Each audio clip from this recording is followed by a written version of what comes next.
Welcome to Dear Asian Americans, everybody. Hope you are doing well wherever you are, whenever you're listening to this. We're recording this in the middle of April, where Sopan is, or where our guest is today in New York, and where I am in LA. Things are pretty quiet and good for a reason, or for good reason, rather. Um, we're all doing our part to make sure that we can get out of this challenging times out of here. For many of you who are listening, this might be the first time, whether you're a high school student or a college student, that you're spending a lot of time with your parents, or you're spending a lot of time with your kids.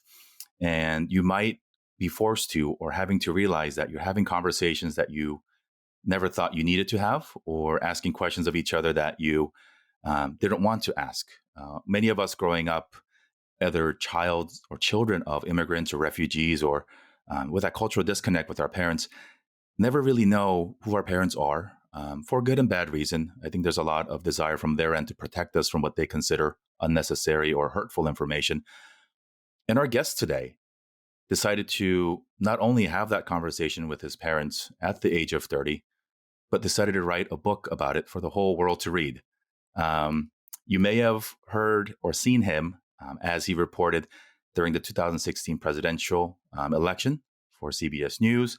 You might be a big fan of his because he writes about basketball for the New York Times, but he is our guest today. So would love to welcome Sopan Deb to the show. Welcome.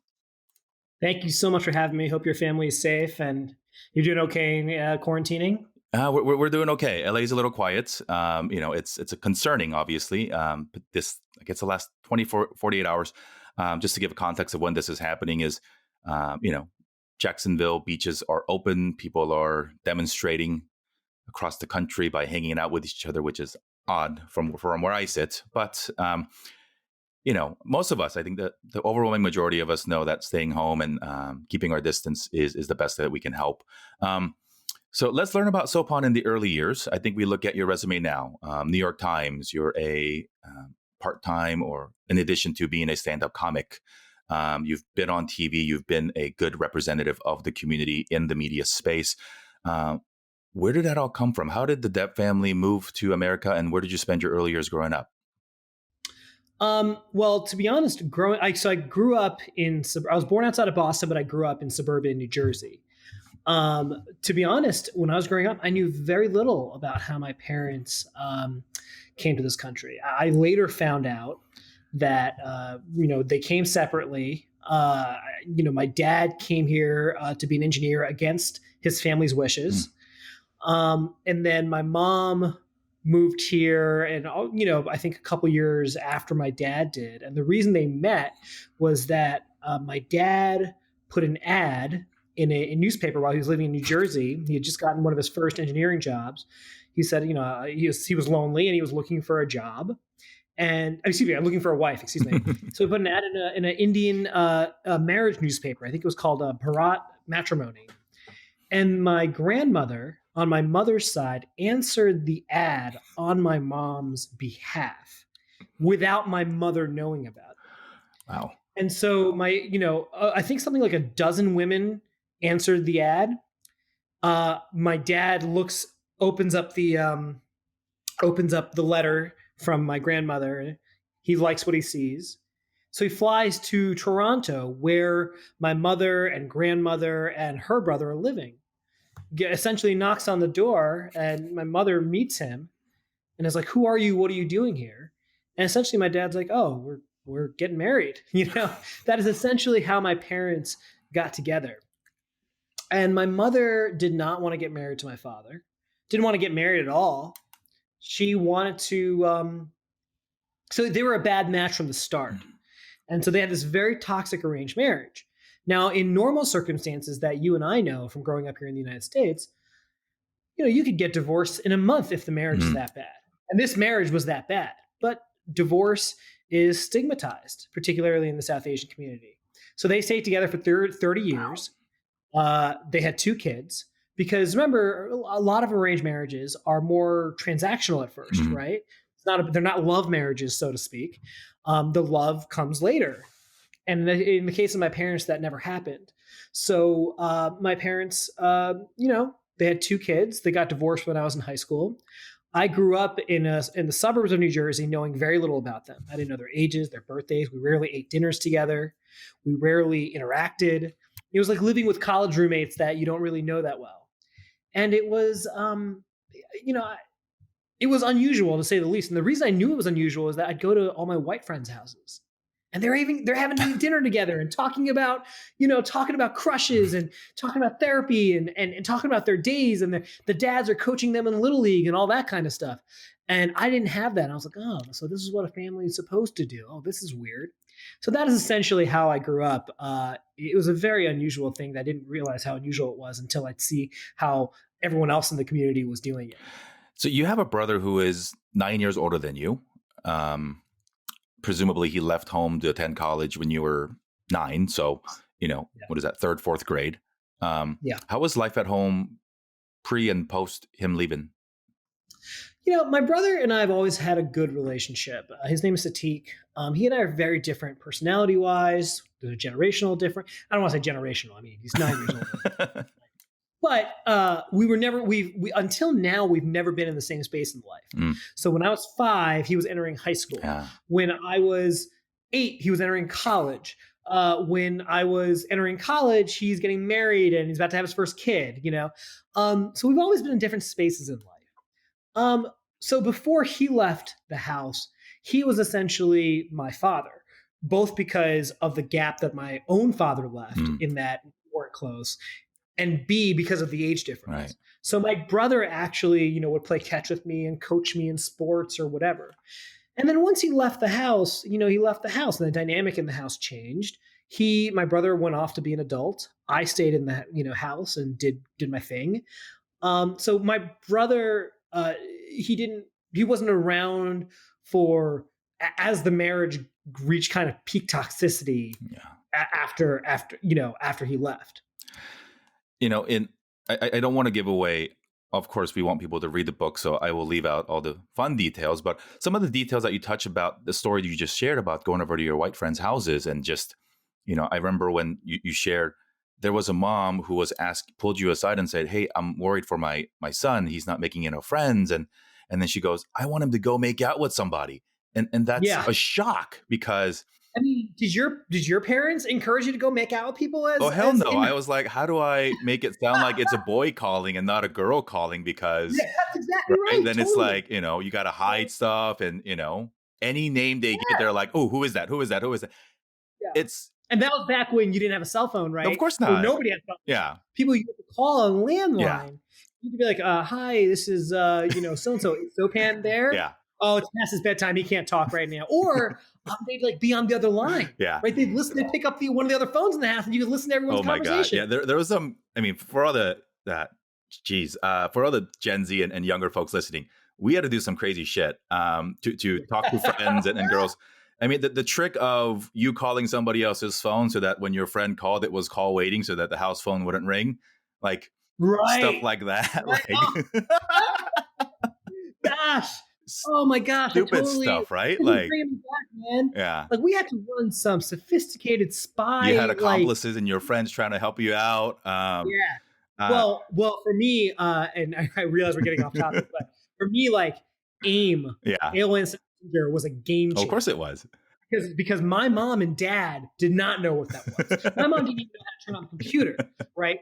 So like for me, I could talk to any girls that I had a crush on or had a crush on me, whatever. I could do it all on AIM, and so that's anyway. And one thing, everything about the cellular phone right now is unlimited, but there was a time when daytime and evening minutes existed, so you could only call your friends after 9, and that was when like everybody talked to each other. 9:01, boom, you start calling your friends. So consider yourselves lucky if however you're listening to this on your mobile or on your desktop. Sopan, me, and a whole bunch of other people in our 30s, we had to struggle to have friends and to do childish, teenager stuff.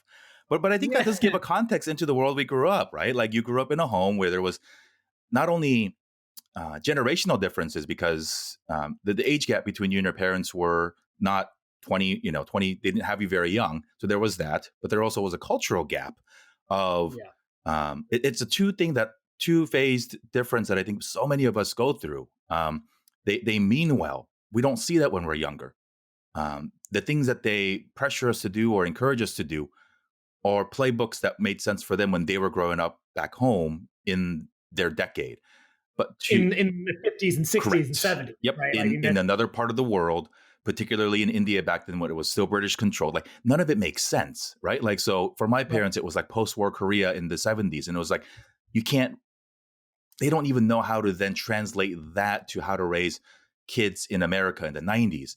Right. And part of that also, I think, is in terms of a cultural difference, is that I think in both, in for both of us, in the culture that our parents came from is one where parents are deified in a Absolutely.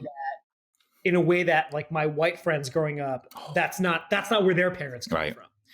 It's way more of a focus on, I mean, I have, you read about people whose grandmothers are like the matriarch of the family. Yeah. That's like that for until the day the grandmother's no longer around. Right. Right. And that's the culture that my parents came from. I imagine your parents were the same thing. Whereas, if your parents grew up here and your grandparents grew up here, it's a lot more of a focus on the individual rather than Sure. the family as a core Sure. unit. And I think that, a lot of us feel challenged or frustrated frustrated, I guess is the right word, when the things that we want to do or pursue in college and beyond are at conflicts with what our parents want us to do. And many times, most of us find our way to that eventually. But for too many of us, it's, my dad said I have to go to X grad school or study this. And we let that win.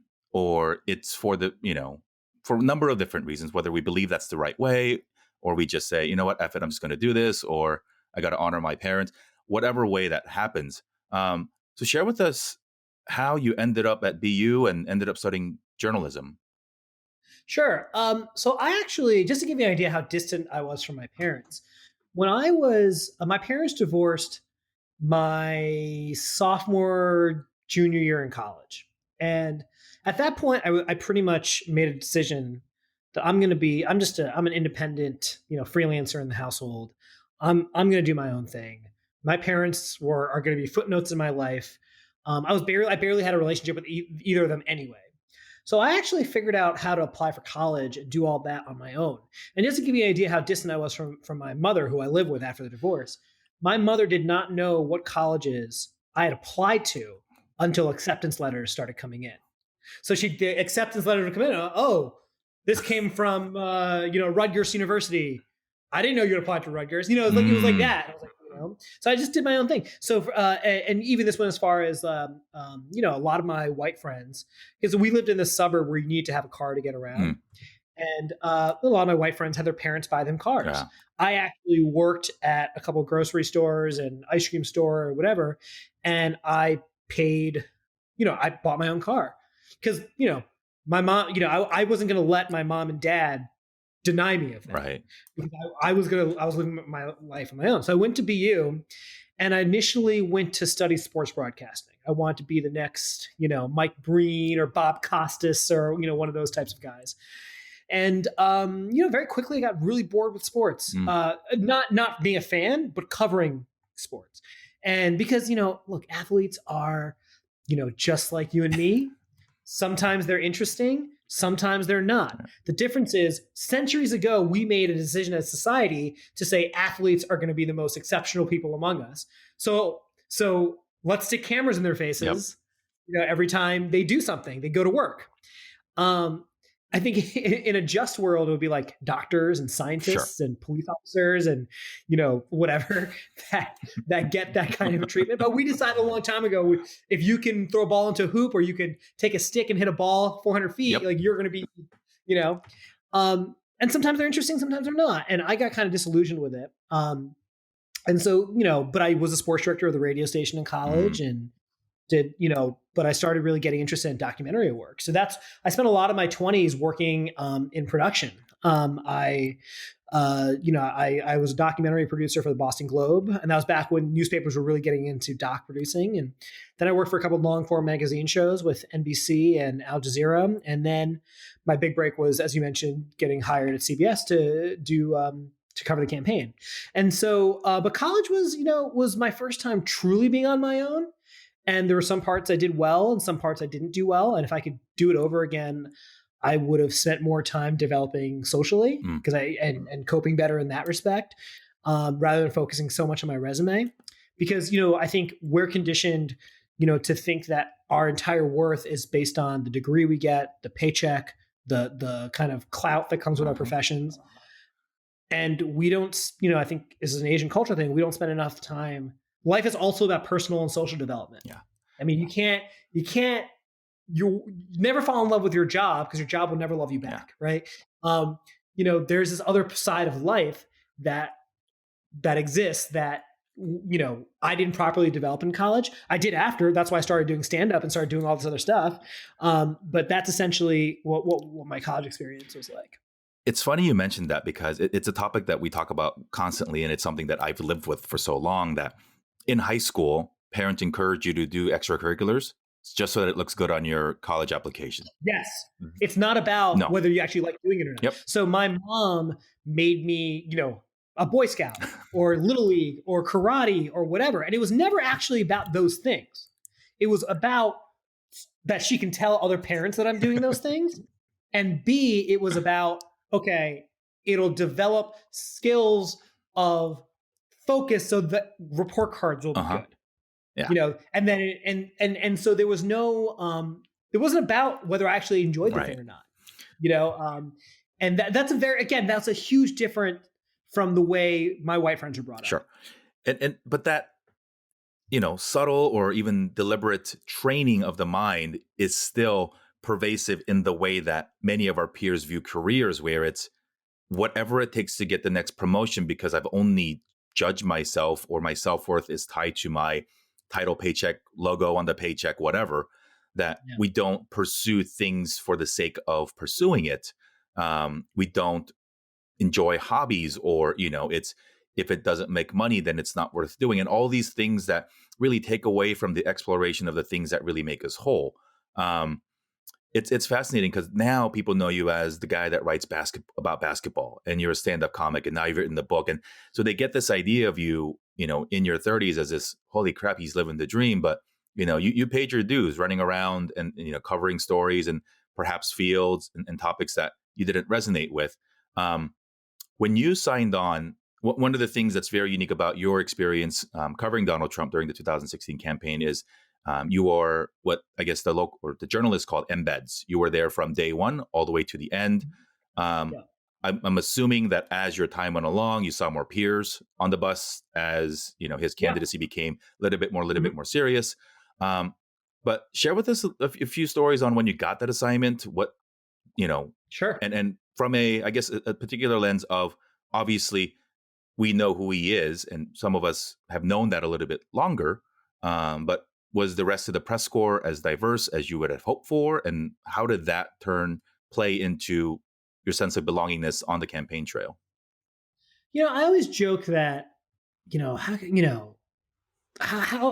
could you cover the Trump campaign as a person of color? Like, wasn't that, terrifying, blah, blah, blah. And I'd be like, I've been in newsrooms my whole career. I'm used to being in all white rooms, like this is, now I'm joking. Obviously I'm being facetious, but, so here's what happened. So I was working, at CBS. I was a freelance producer for this new streaming network they started called CBSN. And every 4 years, they send out a call for embeds. And to be a network embed it's like the equivalent of a Harvard PhD in journalism. It's like one of the most, sought after jobs because you're covering a campaign. You have a front row seat. You get to kind of write your own ticket afterward. You're on the road for a year and a half, and you're in more than 40 states. You might be covering the next president of the United States. And I did, it was very competitive. I suckered some people into hiring me, and I was very lucky.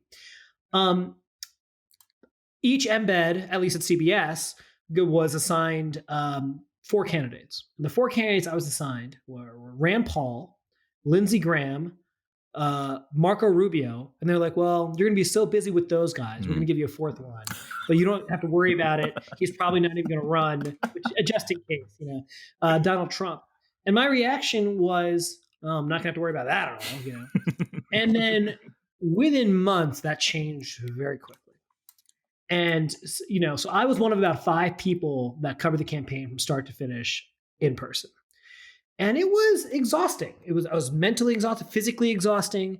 Uh, you know, I was one of the only reporters of color in the press corps, not the only one, but one of the only ones. Um, and so, you know, the rallies were like kind of political like political, you know, Woodstock essentially.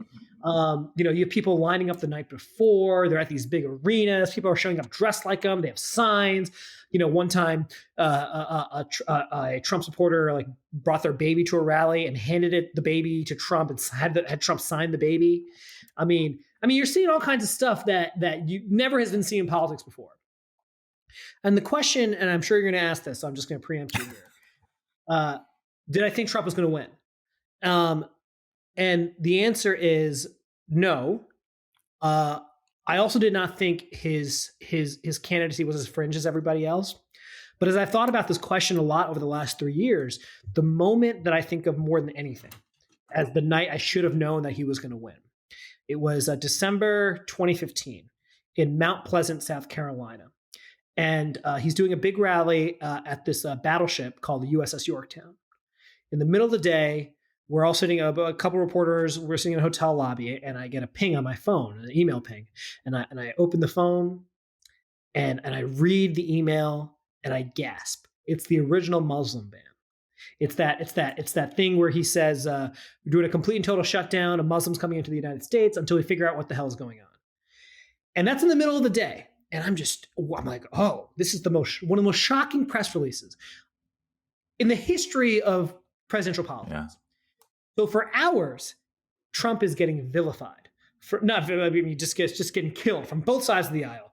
You know, this is racism, this is fascism, whatever, you know, from both sides of the aisle. And the theory, you know, among us, the press corps, was like, oh, he's trying to lose now. You know, it's like 2 months before Iowa, he's trying to get killed here. He wants out of the campaign. He's trying to sink his poll numbers. And so how's he going to play this? What's he going to do at this rally tonight? And he comes out, and there's probably 1,500 people in the crowd. He comes out, and we're thinking he's going to come out and say, oh, the dishonest media, they misinterpreted my press release. They're so dumb. What I really mean is we're going to keep like the terrorist Muslims out. Yeah. Whatever, you know, like the typical whatever. Instead, what he does is he takes out the piece of paper with the statement on it. He says, hey, guys, I sent out the statement earlier today. I'm going to read it for you. He reads it word for word to make clear this is exactly what he meant. And the crowd gives him a long standing ovation. Wow. And that was the moment. I'm sitting in the back of the room, in the back of the ship, and I'm looking around. I'm like, oh, this is not, I don't recognize this. I don't recognize this as the place I grew up in. Right. And I didn't grow up in South Carolina, but I mean, the United States as a whole. And that was a really shocking thing to see in person. And I remember asking a whole bunch of people in the crowd that night, hey, like, what do you think of that, the Muslim ban? They're like, great, finally. You know, and there's so much of that. And that was the night where I should have realized, oh, you know, this is not a fringe thing. There's a lot more of this in the country than you realize. Yeah. And that was a very, very eye-opening night. I still did not think that he was going to win the presidency. I mean, he didn't think he was going to win the presidency, right? So it was just a very odd year and a half. It was exhausting. Yeah. I mean, I needed a break from politics after the campaign. I couldn't do it anymore. I was just tired. I was burnt out. I was physically and mentally just exhausted. And so that's why I had to leave. You know, I turned down, CBS offered me a chance to go to the White House and cover, you know, President Trump in DC. And, you know, the times came along and I had to leave. Yeah. I had to go do something. Talk to me a little bit about your interactions within the press corps and with the members of the campaign staff, because I'll make a facetious here too, a bold claim and say that many of the people who come to these rallies could not tell you apart from any other person that they deemed brown. A lot of his rhetoric was anti-brown, whether it was, you know, our Latinx friends or Muslims or any of that nature. But there you are with, and the campaign team's known you since day one. You're wearing a press badge, you have a camera. Were there some stories that you can share about interactions in that regard? Yeah. So, in terms of interactions with Trump supporters, uh, they were for the most part they're fine. In terms of my personal one-on-one, Mm. at every rally they turn around and boo you, yell at you or whatever. Sometimes people would get a little aggressive. One time, somebody threw a water bottle at us, and there was that kind of stuff. You occasionally, I think, one time a colleague of mine got shoved, and there was some of that. Um, it's ridiculous to even say this, but it's like 97, 98% of those interactions were fun. Mm. And that sounds like me trying to justify it, Yeah. but but why was there even a 2%? Right. Time when I wasn't feeling quite safe. At the time in my head, I rationalized it. I was like, we're fine. Nothing's going to happen to us. But I mean, there were a couple times when, for example, one time I got asked if I was a member of ISIS. Oh. Another time I got told to go back to Iraq, where I came from. I'm not Iraqi. I'm not Middle Eastern. I'm from New Jersey. I'm Indian. At the time I hadn't even been to India, and so there was some of that stuff. I covered a couple non-Trump events. Covered a little bit of Rubio. I covered a Bill Clinton event, a Bernie Sanders event, and it was never like that. It wasn't even the smell of that kind of talk. But it wasn't just that. You'd be in the press pen and you'd see people wearing Barack Obama's a Muslim t-shirts. You'd see stuff like people would be yelling Barack Obama's a Muslim, blah blah stuff like that. Yeah. You'd see a lot of that. So it was at times really deeply uncomfortable. I totally will cop to that. And I think you also asked about my interactions with my colleagues in the media. Yeah. They're some of my best friends in the whole world. You spend more time with them than you do your own family. Right. In fact, you barely see your family or friends in that year and a half. They're your family. You're always out to dinner. And it's an odd dynamic because you guys are competing. And you're not, you have to kind of like, I have this source, you got to be a little, and meanwhile, you find out later that nobody actually has sources, and it's to Trump campaign. Trump is the source, it's all like the stuff that it's funny, we all, we're 3 or 4 years older now since we covered the campaign. And we're all still in touch, and we laugh about some of the stuff that like we seemed like such a big deal at the time. And, but there's some of my best friends. And they're your family when you travel. For what it's worth, I am glad and thankful and grateful to you and so many reporters and media people out there who bring a different lens, an additional lens, not a different lens, but additional context to the storytelling of politics, which is an extremely American narrative, particularly now, as we're dealing with this pandemic. And unfortunately, a lot of the focus has been on Asian American people and blame and scapegoating and all that stuff. What we hope for, what we pray for, are people like you who not only are representing us from a visual perspective, but are making sure that the reporting is fair. It's ridiculous that I have to say this, but not that it's only fair, but it's not hurtful, or it's not, inciting fear. What I wonder is, at some point in the near future, congressional and down ballot races are going to heat up. And look, I'm going to be honest. You had to even think about this. I mean, look, are there that many Asian Americans that are national political reporters? I can think of like 5. Not off enough. The top of my head. Yeah. Not enough. Right. But of those 5, the ones that are going to be going to events, particularly Republican events, where, you see a lot more of like the kind of anti-China rhetoric that how are those interactions going to go for them? Yeah. Right. And I'm not, I'm sure very likely they'll go fine, but you hate even thinking, well, but some people might not be very nice to them. No, you hate to even think like that. Right. Yeah. It's I 100% agree. I have a mentee or somebody that I know who is works for the local Fox station in South Carolina, and therefore when she covered the primary and stuff, a lot of her coverage made it onto Fox News, and she shared it on Facebook, and I was like, man, I worry about you, because it's not you, it's about everybody else, right? And I hope that your cameraman, that your fellow people, that even just the verbal jabs, as you mentioned, that they'll say like it was a joke, what's the big deal? But dude, words hurt, and words have meaning behind them. So I I'm gonna tell you a yeah. story. I've never told the story publicly. Uh, I won't name names, but so when someone told me to go back to Iraq, I was steaming mad. I was really angry. I had to I had to calm myself down. Uh, and I remember, later the embeds are asking me, what's wrong? And I told them what happened. A Trump campaign official happens to be staying nearby. He says, what happened? And I tell him what happened. One of your supporters told me to go back to Iraq where I came from. He goes, well, uh, now you know what it's like when reporters write that Trump is a Nazi. And I was like, uh, do you know the difference? What? I was just so flabbergasted. I was just so flabbergasted by the interaction that I couldn't. Wow. And that moment has always stuck with me since it happened. Sorry you had to go through that, man. It's I mean, it's true, whataboutism, right? Like distract, and, points at the next shiny thing, and hopefully people lose sight of it. But anyway, congratulations on your PhD in political Yeah, journalism. right.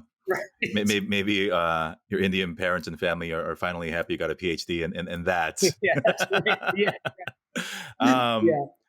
and let's talk about the last couple of years. So after the campaign, you've done. You started out at BU with the dreams or the desire to do something in the world of sports.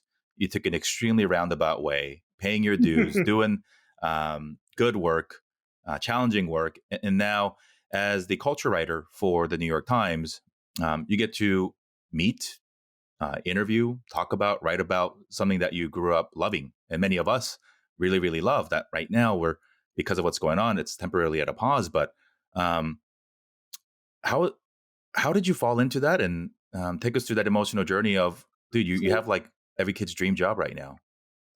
so fall into that is the perfect way to put it. Look, I feel very strongly that I've earned everything that has happened to me. I mean, I had to deal with quite a bit of adversity in my 20s, getting laid off, being unemployed a bunch, so some people have had much harder journeys. Some people have had much easier journeys. In my case, there were certain things that I feel very rarely have things been handed to me. Mm, I've had to work really right. hard for. And the reason I mentioned that is that this job is not one of those things. So when I got hired at the Times, I was hired to write about culture. So culture is film, TV, theater, comedy, art, dance. And I was like, this is perfect. Get me out of politics for a little while. And they knew I do stand up. I'm also a musician. I play the piano. They all knew so they felt like that I'd be a good fit.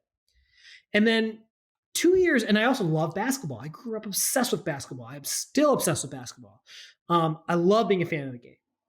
And about 2 years into the gig, the New York Times hires a new sports editor, this wonderful guy named Randy Archibald. And he knew I loved basketball. And every now and then I'd contribute to the section or whatever. But as soon as he gets hired, he asked me to meet with him once. So I go over, and it's actually late in the evening. It's like 7:30, and I remember I was at a bar nearby. I had a couple glasses of wine, and with a friend, and and I got a text from him. He says, "Hey, why don't you? Hey, are you around? I'd like to meet with you really quickly." I said, "Yeah, sure." So I quickly pay the bill. I run back, and I'm like, oh, am I? Does he have compromising information on me? Like, is there something? And he says to me, he said, "Hey, listen, I just started as the new sports editor. I would like you to be the new NBA writer Whoa. for the Times." And at first I was like, was he at the bar with me? Like, did I was he, what? Like, I think I was his first hire. Oh, wow. And I told him I think about it. And I was like, because I also had these very harsh memories of covering sports in college. And I remember what it's like to deal with professional athletes. And I know what it's like to deal with the agents and whatnot. And, but then I was like, how could you turn this down? I mean, the thing I love about the Times that we don't we're not covering day-to-day basketball, Mm. right? We're kind of looking at everything from 10,000 feet away. And that's great. I love that. I love that I can still be a fan of the game without being like in every single locker room every single night, right? I love that.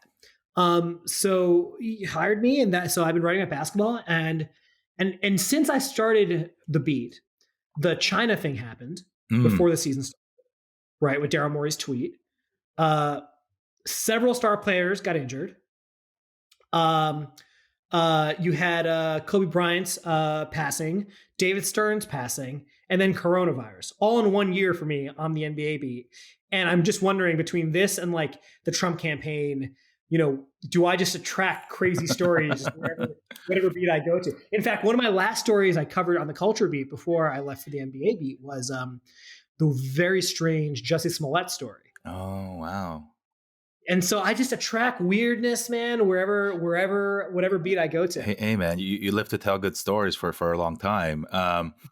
Quick tangent. It brings me a lot of joy and really makes me happy that you at the New York Times and Arash Markazi over here at the LA Times, who covers similar storylines in the world of sports, are people that look like me and you. And I think that Yeah, Ross adds is great. that He's great. that adds so much context to the content that you guys And write Ross is a about. teacher as well, right? I mean, he teaches over at He teaches at USC. USC. Yeah, that's how we had cross Right. paths. Yeah. Yeah. So you've interviewed through your many years of covering sports, Trump, obviously. You've interviewed CEOs, household names. 2 years ago, you had a couple interviewees who you knew a little bit better, but also didn't know very much at all. And those are your mom and dad. And so share with us, what was the impetus for you wanting to interview them, and not only just interview them, because that's a conversation that I think many of us want to have, but to write a book about it. Yeah. So as I turned 30, I realized that I had not seen my father in 11 years, and I had not seen my mother in 4 years. And as I began writing this book that you've been referring to, which I'm going to give a quick plug to, it's called Mistranslations: Meeting the Immigrant Parents Who Raised Me. I realized, I didn't even know where they were living. Mm. And I didn't know basic facts about them: birthday, age, how they met, how they came to this country, extended family, what they were like as children, what their aspirations were, what they were up to that day, right? And here's the basic calculation for why I decided to try to find them and reconnect with them. I did not want them to die without me knowing something about them. Because look, you get to a certain age in life, maybe it's 70, maybe it's 75, and kind of your time is close to running short at that point. Let's just be honest here, right? And so that was definitely the case for me. I didn't know exactly how old my parents were, but I knew they were getting up there.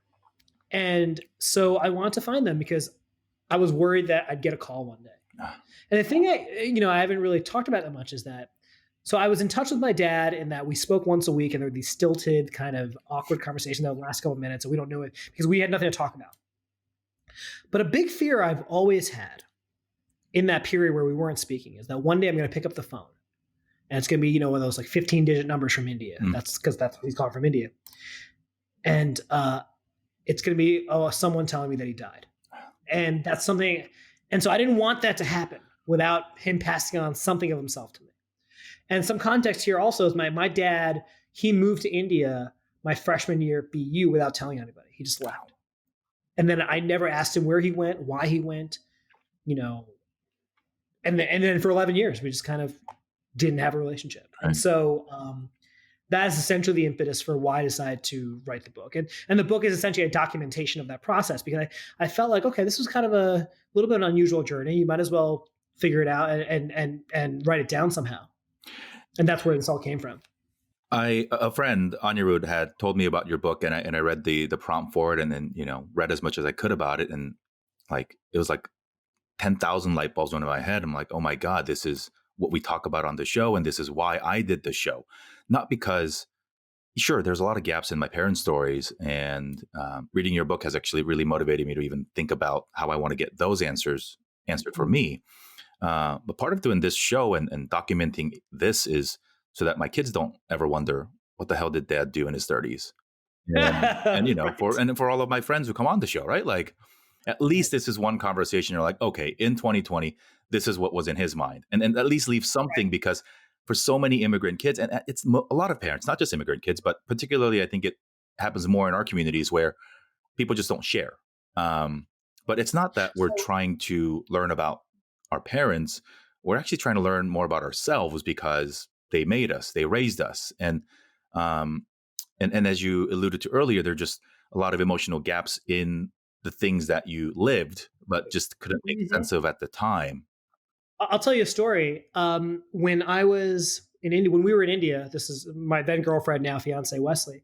Um, at one point, I asked my dad, "Hey, Dad, I'm going to turn the camera on you, a video game. I want you to leave a message for your grandchildren, just in case. Who knows when we'll see you again? Who knows? Who knows if you'll be around when we have kids? But just in case, I want you to tape a message to them, give them some advice on how to live life." And he says, I'm paraphrasing, but he says, "Your kids should know about India." And I'm like, Dad, no, no, no. I want you to give advice on how they should live. Like, he was giving a very academic answer, right? They should know the history of India. He says it again. No, I got nothing else to say. I want them to know the history of India. And I was kind of frustrated by the answer because I was like, who cares about the? I want them to, who cares about the history of India? I want you to give them something about like kindness or work hard or something. And I realized something is that what my dad meant by tell them about India, he didn't want to admit this, but what he meant was tell them about me, tell them about who I am. Because I think for the last 11 years, last 30 years, because of our lack of a relationship, he always thought, he always had this assumption that he was never, once he passed away, that was it for people that would remember who he was because he lives alone in India, right? And in that moment, I realized that like he was too proud, as typical Asian parents are, to like admit that level of vulnerability. But what he really meant to say was, I want you to tell your children, my grandchildren, who I was, Wow. because I worry that they will not know. And that has always struck with me. That's always stuck with me. And he's never articulated that, but I realized it in that moment, and so that's something that I will remember for the rest of my life. That's a beautiful moment, and there's so much in that, like you said, right? And once our readers read the book, you come from a proud lineage of people who built towns and governed and influential people. So that especially in that culture of patriarchal lineage, it means a lot, and your name means a lot in certain parts of the world. And for those of us growing up here, it's just a bunch of letters, but it means more back Mm. home. And I think I think about too. I have a 3-year and a 1-year old, and it's you know I want them to be confident, but I also don't ever want them to feel confused and have the same discussions that you and I are having about identity and confusion, and Yes. and having a Yeah. difference between these are my white friends' parents and how they act, and but also we don't want to lose ourselves in our identity and just try to be those white parents, right? Because that loses a little bit of us. Right. I want to talk to you a little bit about your parents' reaction to you writing the book, and Mm. since you finished it and have done interviews about it, have written about it, you were gracious enough to share a copy of the book with me. Have you shared the book with them, and what has been their reaction? So a couple things here. First of all, I was upfront with them from when I reached out, shortly thereafter, that I was going to document this in a book or in written form in some way. At first, I thought about doing it as a documentary, Mm. but then I thought, shoving cameras in immigrant parents' faces might have been a little bit intrusive. But neither of my parents are particularly media literate, so it's not like they In terms of, you mentioned interviews and stuff, that I don't know that they've seen them because they're not on Twitter, they're not on Facebook, they're not, they're not like surfing the web and reading the news, right? To your question about whether they've read the manuscript, they did. Mm. They read it about a year ago, almost to the date. And look, they had complicated reactions to it because part of the book, part of I think Asian, a lot of Asian cultures, is an inability to communicate feelings at home, Yeah. right? Like my white friends were like, they'd go talk to their parents about depression and sadness or crushes or whatever, and I didn't have that. I know a lot of my Asian friends didn't have that, and to see all this laid out in stark detail in written form was difficult for both of them. Mm. The other part I would say is that a process like this requires you to look inward. And everyone has varying willingness and ability to do that. And so part of this was all of us had to look inward. And not everyone can do it at that, for me, part of the book was admitting my own failures, my own ways that I wronged my parents. And for them, I'm not sure that they, ever, to varying points, they both, had their own regrets about the way things worked out. My dad had a very funny reaction to reading the manuscript, which was, he reads it, and look, if we wrote 4 different versions of mistranslations, it would be 4 drastically different books, right? This is just the best that I can do with my story, my side of the story. And my dad says, I'm proud of you. You wrote a book. Like, how cool is that, right? Like in a very Asian parent way, like, whoa, this is such an accomplishment. Wow, right? And he goes, you've inspired me. I'm going to write my own book. And so for the last year, he actually has been working on his own autobiography. And he's like, wow, your English is so good. I'm going to send you my notes and want you to help me with it and turn this into good English. I'm like, Dad, okay, all right, Dad, whatever you want. And I thought that was very, very, a very funny reaction from my dad. But I think ultimately everyone in my family, whether they agreed with the conclusions or not, understood what I was trying to do and say. Yeah. And that's the best you can ask for from any I think anything like that. The title is almost perfect, right? Because when we think about the word translations, it's more times than not in just a language to language, right? English to Bengali, Korean to English, what have you. Yeah.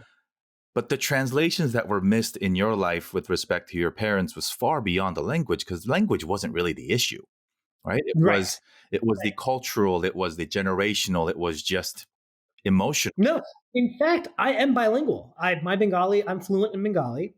The funny thing about the title is where it came from was Wesley and I were out to drinks one night, really early in the process, maybe a month after we got the book deal, well before the book was done, early on in writing. And we're like, what should we call this thing? And Wesley just says, all right, let's have a placeholder title. We'll just call it like Mistranslations or something. I don't know. And I'm like, okay, we should probably give it a subtitle. She's like, I don't know. It was just something like, why don't we do like, I don't know, Meeting the Immigrant Parents Who Raised Me or something. I'm like, yeah, all right, that's fine. Whatever. Just a total stopgap title and we'll come back to it. And then for the next like year, we never came up with anything better. And then as each month went by, we were like, we love this title. This is the perfect title. And most people spend a lot of time trying to come up with the perfect book title. Yeah. Wesley came up with this on the first try. And the various formulations never got any better after that. And so I'm very grateful to Wesley for various reasons, but she is the one responsible for the book's title and subtitle. In your book, we find out where she went to school and what she does for a living, which is always the joking part of those of us who didn't follow that path as our parents' wishes were. And there's a lot of pride in a way from your dad as he shares it with one of his siblings of, where she, what she does and where she went to school. And I think that's it's such a heartwarming part of the way our parents show us love and show us, it's something that I think only those of us who've gone through it and have lived in these households can understand.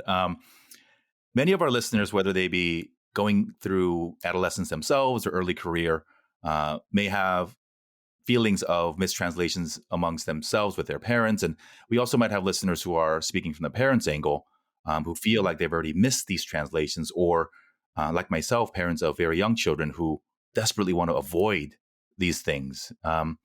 What bits of perspective and advice can you give to us to ensure we have these conversations up front and often? Sure. So the two things, the one I mentioned already, which is you have to look inward. A lot of immigrant kids, I think, particularly people of our generation, they look at their situations and here's how my immigrant parents wronged me. Here's what they deprived me of compared to what my white friends' parents did. And there are strands of truth to it, of course, but there isn't the empathy that comes from, well, why did that happen? What is the experience that your parents brought to the table? So looking inward and being empathetic are very, very important traits. Look, communication is really, it's difficult, but it's also paramount.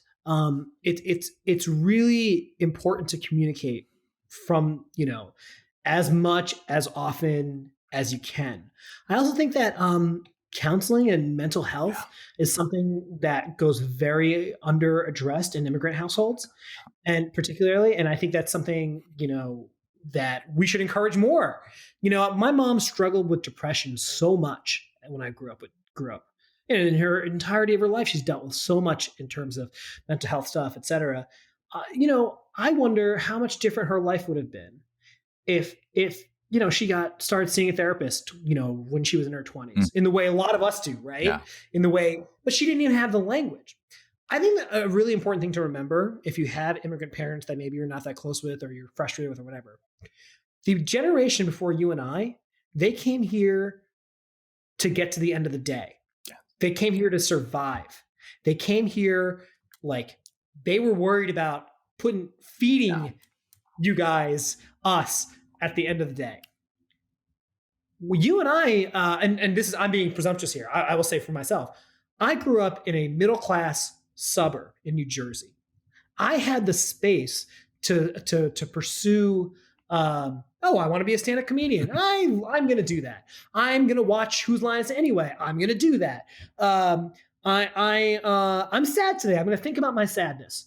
I'm happy today. I have a crush on Rachel from school. I'm gonna think about that. That's a freedom that my parents did not have, and this is something I write in the book. It's a kind of privilege that I never realized I had, because you don't think about it. It really is something that, like, do I think my parents would have loved to spend their 15, from 15 to 30, thinking about what career advancement and and dating and doing all that stuff? I don't know, but they don't even have the language to think about that kind of stuff. They don't even know that when I asked my mom and my dad, what did you want to do when you were 11? Did you want to be an astronaut? What did you want to do? What is it that you saw for your life? And neither of them understood the question. Right. Like, what do you mean? Yeah. Like, what do you mean, what do I want to do? That's not what we thought about back then. And they still don't have the language to think about it. So imagine what that makes you like as a parent, right? Anyway, so I hope that's helpful. No, Sopan, I think it's fantastic. Look, we went from survival to the audacity to dream about self-actualization in one generation. Yes. That's never happened in the history of anybody. Right. And so, of course, we don't know how to deal with that stuff, right? Like, there's so many layers to that. And I think our parents didn't realize that either, that there's struggles, and the world advanced so quickly during the times we grew up, right? With technology and with everything. So we had a leg up, but it's both ways. We don't understand what they went through and how they see the lens. I mean, you mentioned a lot about in the book too, about your mom's unfamiliarity with technology. Dude, like, we expect it now, but like, can you imagine if we had to learn something from scratch now, or move to a new country now? My mom, I think, was around, let's say, 50s, 60s, when she came to me one day and said, I need you to teach me how to use a computer. This is someone who'd never turned on a computer in her life. It's unfathomable to me. My mother still lives today. She doesn't have apps on her phone. She barely knows how to text. Imagine living in a world right now without apps, without knowing how to text. Mm-hmm. I mean, it's like she still relies on her landline. Yeah. to like call people. Like it's really hard to live in the US in the 21st century without having a proper understanding of technology. Right. But that's something I think a lot of immigrant parents deal with that people don't even realize. Yeah. Right? Because we are so conditioned to do everything online. Like if you were taping a podcast with my mom and you'd be like, hey, all right, Mrs. Deb, can you open up the Zoom file? Like she wouldn't know what you're talking about. What? I'd have Zoom to show up at file? her house with a microphone. Yeah, that's right. Which might make, for fun conversation Which too. But yeah. like she has a laptop. I don't. It's such an old laptop that I don't even know if it has a microphone on it. Like I don't even know if she is physically capable right now of like recording a Zoom podcast. Right now. We'll get it however we can. Yeah, that's right. So Sopan, thank you so much for spending your time with us. We're recording this Saturday. Your book comes out Tuesday. There's already a lot of rave reviews. USA Today, it's a not to miss book. You've done the press tours on NPR and so many various organizations. You work for the New York Times. That obviously helps, get the word out there. You have an amazing fan base across the political genre, the sports genre, and pretty much, I dare to say, a lot of Asians rooting for you, because I think as the word gets out, you've done us a great service of even allowing us to dream about having some of these conversations with our parents. It goes back to, I didn't know what I was missing in my life. Sure. Yeah, thank you. Yeah.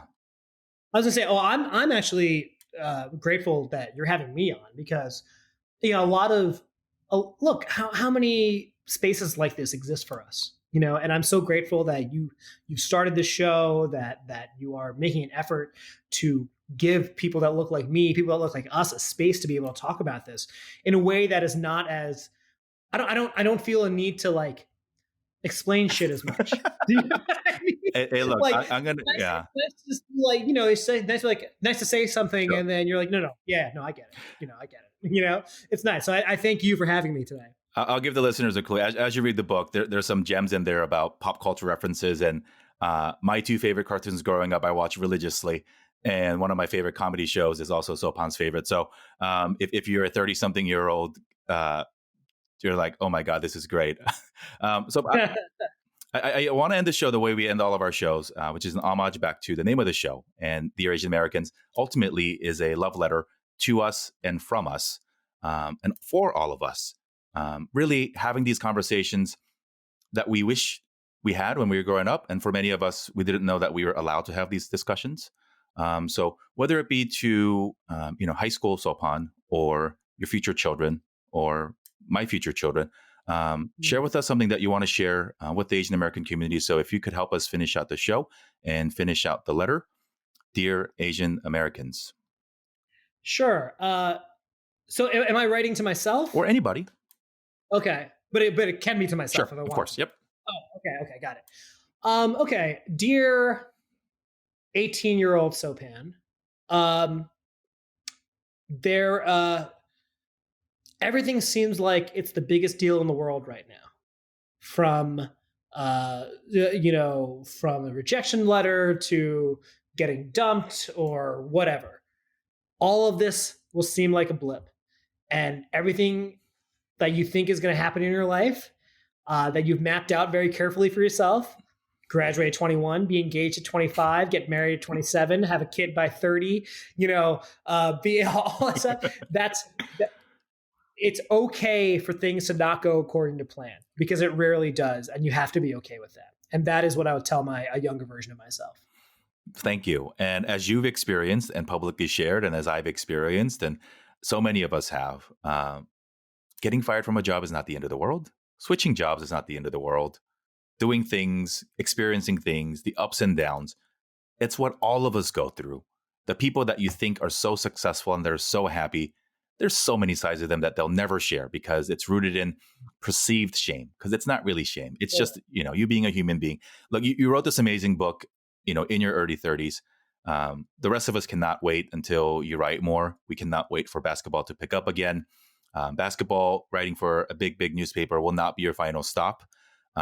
Let's hope that we can get through these challenging times so you can run around the country sharing this book with a lot of audiences. And I urge, more than encourage, please do go check out the book, Mistranslations. By the time you're listening to this, it should be available.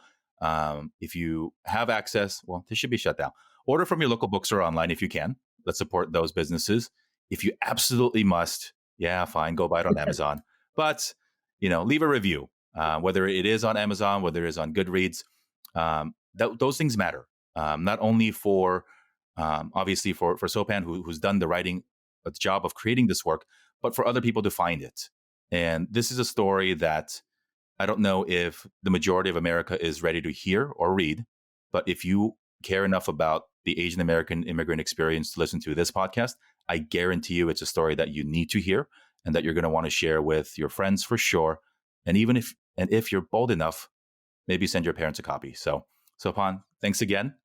Thank you for having me, man. It was great to do this. May we no longer have any mistranslations between our generations and our children. Thank you.